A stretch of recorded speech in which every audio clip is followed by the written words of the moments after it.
സിന്ദൂരാദരിമാരെ വരുവിൻ, സുന്ദരിമാരെ ചന്തമോടെ പാടി കളിക്കുവിൻ.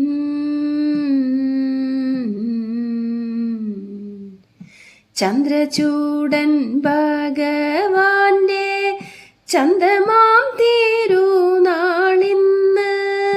ചന്ദ്രചൂടൻ ഭഗവാന്റെ ചന്തമാം പിറന്നാളിന്ന്, ആടണം പോൽ പാടണം പോൽ ആതിരദിനത്തിലിന്ന്, സിന്ദൂരാദരിമാരെ വരുവിൻ, സുന്ദരിമാരെ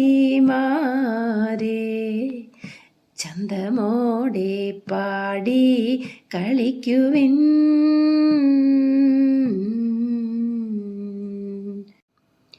തിരുവാതിര നോയമ്പ് അഥവാ തിരുവാതിര വ്രതത്തെക്കുറിച്ച് പരിചയപ്പെടുത്തട്ടെ. എൻ്റെ ചെറുപ്പകാലത്ത് ധനുമാസത്തിലെ തിരുവാതിര മുതിർന്ന സ്ത്രീകൾ ഗംഭീരമായി തന്നെ ആഘോഷിച്ചിട്ടുണ്ട്. അമ്മയൊക്കെ പുലർച്ചെ കുളത്തിലേക്ക് പോയി തുടിച്ചു കുളിച്ചിരുന്നു. ഞങ്ങളെല്ലാം പിന്നാലെ പോയി പൂവമ്പഴം കഴിക്കും. ആ തണുപ്പത്ത് ആ പുലർച്ചെ കുളിച്ച ശേഷം ഒരു പൂവമ്പഴം കഴിക്കും. 108 വെറ്റില മുറുക്കണം എന്നാണ് പുരാണങ്ങളിൽ വർണ്ണിച്ചിട്ടുള്ളത്. 3 കൂട്ടി മുറുക്കണത്രേ: വെറ്റില, അടയ്ക്ക, ചുണ്ണാമ്പ്.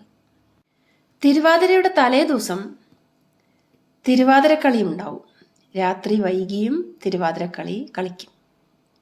എട്ടങ്ങാടി എന്നു പറയുന്ന 8 കിഴങ്ങുകൾ കൊണ്ട് ഉണ്ടാക്കിയ പുഴുക്കുകൾ അന്ന് തിരുവാതിരക്കളി കഴിഞ്ഞ ശേഷം അവർ കുളിച്ചു വന്ന് കഴിക്കും.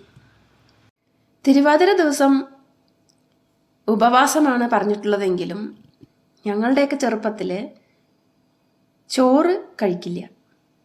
പകരം പുഴുക്കുകളും കൂവ കുറുക്കിയതുമൊക്കെയാണ് കഴിക്കാറ്.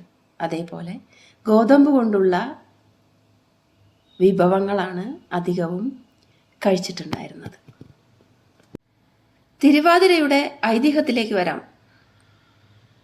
തിരുവാതിര നാളിലാണ് ഭഗവാൻ ജനിച്ചതെന്ന് പറഞ്ഞല്ലോ പരമശിവൻ. ദക്ഷപ്രജാപതിയുടെ 13 മക്കളിൽ ഒരുവളായ സതിയെയാണ് ആദ്യം ശിവൻ കല്യാണം കഴിച്ചത്. ദക്ഷൻ നടത്തുന്ന യാഗത്തിൽ ശിവനെ ക്ഷണിച്ചതുമില്ല. കാരണം അവരുടെ പ്രേമവിവാഹമായിരുന്നു. ചാരം പൂശി നടക്കുന്ന, കഴുത്തിൽ പാമ്പും ചുറ്റി നടക്കുന്ന, വാസുകിയെ ചുറ്റി നടക്കുന്ന ശിവനെ ദക്ഷന് ഇഷ്ടമല്ലായിരുന്നു. പക്ഷേ സതി യാഗത്തിന് പോയി. പിതാവിൻ്റെ യാഗത്തിൽ പങ്കെടുക്കാൻ പോവുകയും അവിടെ സതി അപമാനിക്കപ്പെടുകയും തീയിൽ ചാടി മരിക്കുകയും ചെയ്തു. ഇതിൽ കോപാകുലനായ പരമശിവൻ തൻ്റെ ജട വലിച്ചെറിയുകയും അതിൽ നിന്നും വീരഭദ്രൻ ഉണ്ടാവുകയും ദക്ഷൻ്റെ തല അറക്കുകയും ചെയ്തു. ഭൂതഗണങ്ങൾ അവിടെ മുഴുവൻ നശിപ്പിക്കുകയും ചെയ്തു എന്നതാണല്ലോ കഥ. അതിനുശേഷം ശിവൻ യോഗനിദ്രയിലാണ്. സതി പോയ സങ്കടത്തിൽ അദ്ദേഹം തപസ്സിലായി. ലോകം മുഴുവൻ അതിൻ്റെ കഷ്ടതകൾ അനുഭവിച്ചു കൊണ്ടിരിക്കുകയാണ്. എങ്ങനെയെങ്കിലും ശിവനെ ഒരു കല്യാണം കഴിപ്പിച്ചെടുക്കണം. താരകാസുരനെ വധിക്കാൻ ഒരു കുട്ടിയുണ്ടാവണമല്ലോ. അപ്പോൾ ദേവന്മാർ കാമദേവനോട് ചെന്ന് പറഞ്ഞു, എങ്ങനെയെങ്കിലും ശിവന്റെ തപസ്സിളക്കണം. എന്നിട്ട് ഹിമവാന്റെ പുത്രിയായ പാർവതിയെ ശിവൻ കല്യാണം കഴിക്കണം. കാമദേവൻ ഉടനെ ചെന്നു ഒരു ബാണം, അമ്പ് ശിവന്റെ മേലേക്ക് എയ്തു. ശിവൻ ആ മായ ലോകത്ത് പെട്ടെന്ന് കണ്ണു തുറന്നു നോക്കുമ്പോൾ ഒരു മായിക ലോകമാണ്. വികാരനിർഭരമായ ആ ഒരു സമയത്ത് അദ്ദേഹം പാർവതിയെ കല്യാണം കഴിക്കുകയാണ്. 6 താമരകളിലായി അദ്ദേഹത്തിൻ്റെ പുത്രനുണ്ടായി. പാർവതി ആ കുട്ടികളെ 6 കുട്ടികളെ പാല് കൊടുക്കാൻ വേണ്ടി വാരിയെടുത്തപ്പോൾ അവർ ഒരുടലും 6 തലയുമായി അങ്ങനെ 6 മുഖൻ എന്ന ശ്രീമുരുകൻ ജനിച്ചു.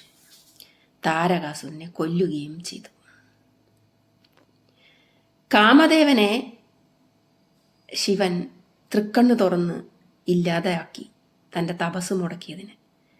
പാർവതിയെ കല്യാണം കഴിച്ച ശേഷം കാമദേവൻ്റെ ഭാര്യയായ രതീദേവി ശിവനെ ചെന്ന് കാണുകയും കരഞ്ഞു കാലുപിടിക്കുകയും ഭർത്താവിൻ്റെ ജീവനായി അപേക്ഷിക്കുകയും ചെയ്തപ്പോൾ ശിവൻ കാമദേവനെ പുനരുജ്ജീവിപ്പിച്ചു.